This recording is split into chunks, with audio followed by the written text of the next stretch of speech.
Hello!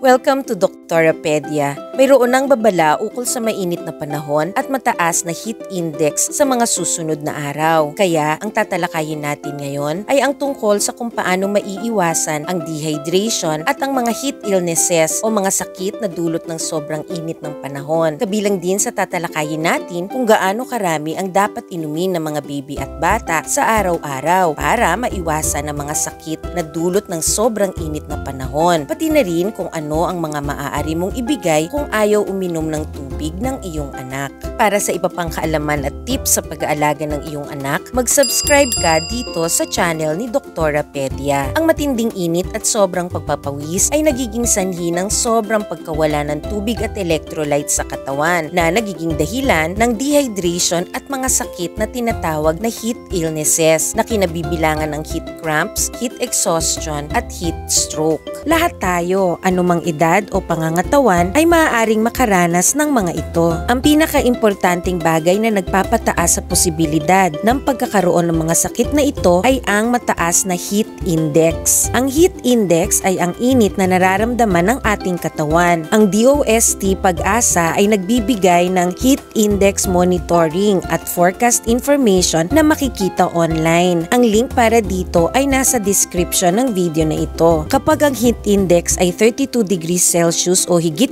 pa, ito ay nagdudulot ng malaking panganib sa kalusugan dahil sa mataas na posibilidad ng dehydration, heat cramps, heat exhaustion at heat stroke na isang medical emergency. At ang mga sakit na ito ay malamang na mangyari kapag ang heat index ay 42 degrees Celsius o higit pa. Kaya mas dobleng pag-iingat ang kailangan sa mga araw na ito. Ang mga sintomas ng mga sakit na dulot ng sobrang init ng panahon o ang mga heat illnesses na kinabibilangan ng heat cramps, heat exhaustion at heat stroke ay tinalakay sa isang hiwalay na video. Tinalakay din doon kung ano ang mga dapat gawin at first aid kapag ikaw o ang iyong anak ay mayroon ng mga simptomas ng mga sakit na ito. Mas mabuting panoorin mo ang video na ito. Paano maiiwasan ang mga heat illnesses o ang mga sakit na dulot ng sobrang init na panahon? Narito ang mga tips para maiwasan na magkaroon ng mga sakit na gaya ng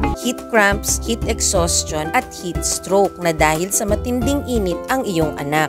Una, painumin ng madalas ang iyong anak. Turuan mo ang iyong anak na uminom ng tubig ng madalas kahit bago pa siya mauhaw. Ihanda mo ang tubig na maaari niyang inumin bago pa siya humingi ng inumin para madali niya itong maiinom. Kung siya ay lalabas, dapat ay mayroon siyang baon na maraming tubig. Bagamat hindi kailangan na malamig ang iinuming tubig, mas makakapresko sa katawan ang malamig na inumin. Ang pinakamagandang inumin para huwag ma-dehydrate ay tubig at ito rin ang pinakamagandang pampalit sa pawis ng katawan. Huwag bibigyan ng bata ng kape, tsaa o soft drinks. Para sa mga baby na mas bata sa 6 na buwan ng edad, hindi inirerekomenda ang pagbibigay ng tubig. Sa mga araw na sobrang init, ang mga baby na wala pang 6 months old ay pwedeng padidehin ng mas matagal at mas madalas para sa dagdag na likido. Pareho naman kasing maraming lamang tubig ang breast milk na may 87% na tubig at ang mga formula milk na may 85% na tubig. Maaari nang bigyan ng tubig ang mga baby pagsapit nila ng 6 months old.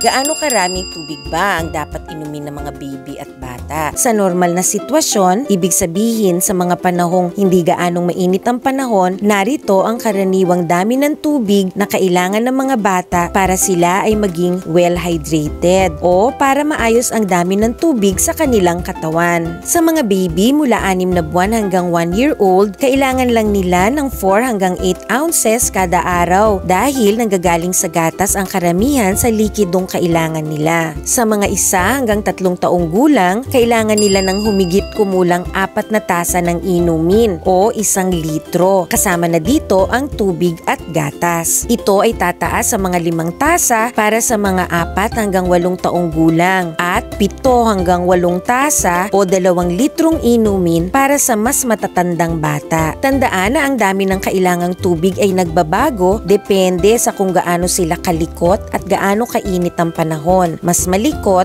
mas maraming inumin ng kailangan. Mas mainit ang panahon, mas marami ring inumin ng kailangan. Paano kung ayaw uminom ng tubig ng iyong anak? Maaari mo rin namang bigyan ng iyong anak ng ibang mga likido gaya ng sabaw at ibang mga inumin na angkop sa kanyang edad. Halimbawa, kung siya ay mahigit na sa 1 taon, maaari mo na siyang painumin ng fruit juice o vegetable juice na puro at walang halong asukal. Hindi inirerekomenda na bigyan ng inuming may halong asukal ang mga batang mas bata sa 2 taong gulang. Mayroong naunang video tungkol sa kung anong edad ng baby pwede nang ibigay ang iba't ibang karaniwang inumin at pagkain. Para madagdagan pa ang tubig na maibibigay mo sa iyong anak, maaari mo siyang hikayatin na kumain ng mga gulay at mga prutas na maraming lamang tubig. Makakatulong ito na mapanatiling hydrated ang iyong anak nang hindi siya kailangang piliting uminom ng mas maraming tubig kaysa sa gusto niya. Kabilang sa mga gulay na may mataas na porsyento ng tubig ay ang pipino, kamatis, kinchay at litsugas. Samantalang ang mga prutas na may mataas na porsyento ng tubig ay ang mga pakwan, melon, strawberry, pinya, ponkan, dalandan, singkamas. Pangalawa, bihisan ng iyong anak ng mga aliwalas na damit. Ang pagsuot ng mga maninipis at light-colored na damit o yung mga damit na hindi maitim ang kulay ay nakakatulong na mapanatiling presko ang pakiramdam ng bata dahil hindi ito nag-a-absorb ng init. Pumili ng maluwag na damit na makapagbibigay ng sapat na bentilasyon habang nagbibigay din ng proteksyon laban sa direktang pagkabilad sa araw. Mas maganda kung isang damit lang ang suot ng iyong anak at hindi patong-patong ang damit na kanyang suot. Ang material ng damit ay dapat absorbent o yung kayang mag-absorb ng pawis para makatulong sa pag-evaporate ng pawis na nagbibigay ng cooling effect. Palitan ang kanyang damit kapag basa na ito ng pawis. Pangatlo, paliguan mo ang iyong anak kung mainit ang kanyang pakiramdam. Pwede ring gumamit ng water mist para magpalamig. Maganda ring paraan ng pagpapalamig ang pag-swimming. Pero tandaan na dapat ay palaging may bantay ang mga bata habang sila ay lumalangoy o naglalaro sa tubig para maiwasan ang kanilang pagkalunod. Bago tayo magpatuloy, paalala na ang video na ito ay para sa dagdag kaalaman lamang. Hindi ito naglalayong pumalit sa pagkonsulta, pag-examine, pag-diagnose at paggamot ng isang doktor. Magkonsulta sa inyong doktor tungkol sa kalagayan ng inyong anak. Pang-apat, magpalamig sa lugar na may aircon. Kung mayroong aircon sa bahay, mabuting buksan ito kapag matindi ang init. Pero, hindi naman lahat ng bahay ay mayroong aircon. Kaya, kung walang aircon sa bahay, pumunta kayo sa lugar na mayroong aircon, gaya ng mga public library at saka sa mall.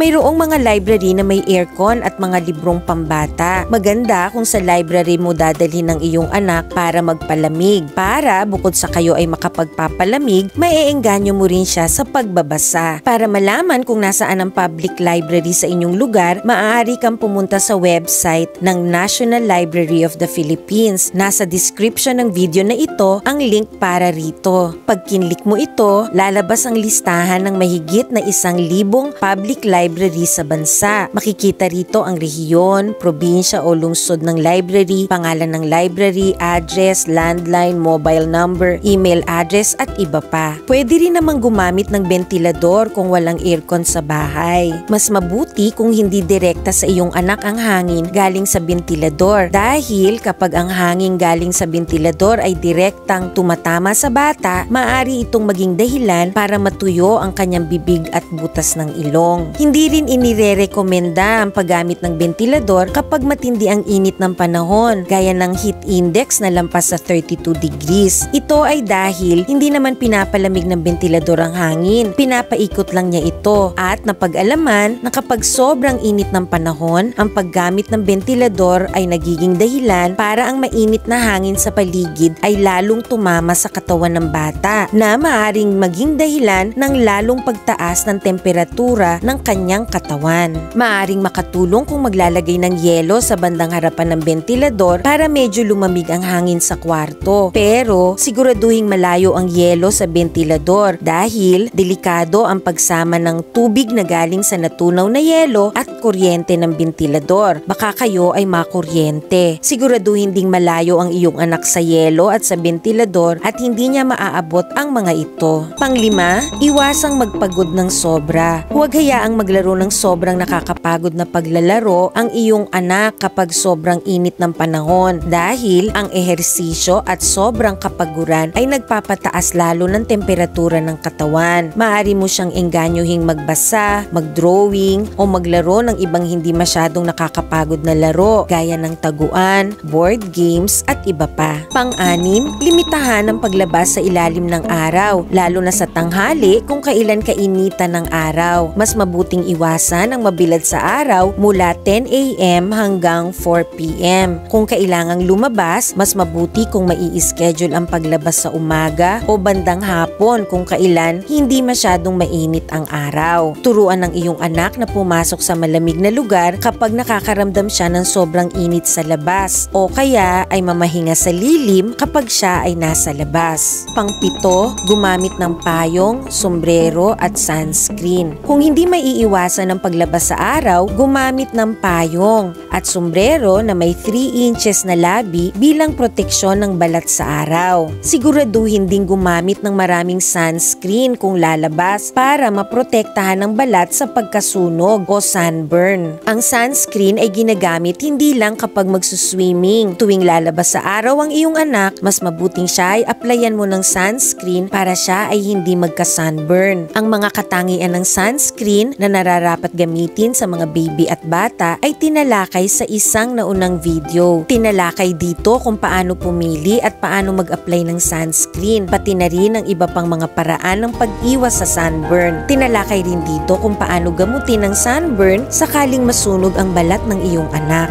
Pangwalo, huwag iiwanan sa loob ng sasakyan ng iyong anak. Ang loob ng kotse o sasakyan ay maaaring mabilis uminit kahit na nakabukas ang mga bintana. Kaya kahit kailan ay huwag mong iiwanan ng iyong anak na mag-isa sa loob ng kotse o sasakyan dahil ito ay delikado. Ang mga link para sa iba pang video ay nasa description ng video na ito. Please like and share this video, subscribe sa channel na ito, and click the notification bell. Thank you for watching and see you sa next video.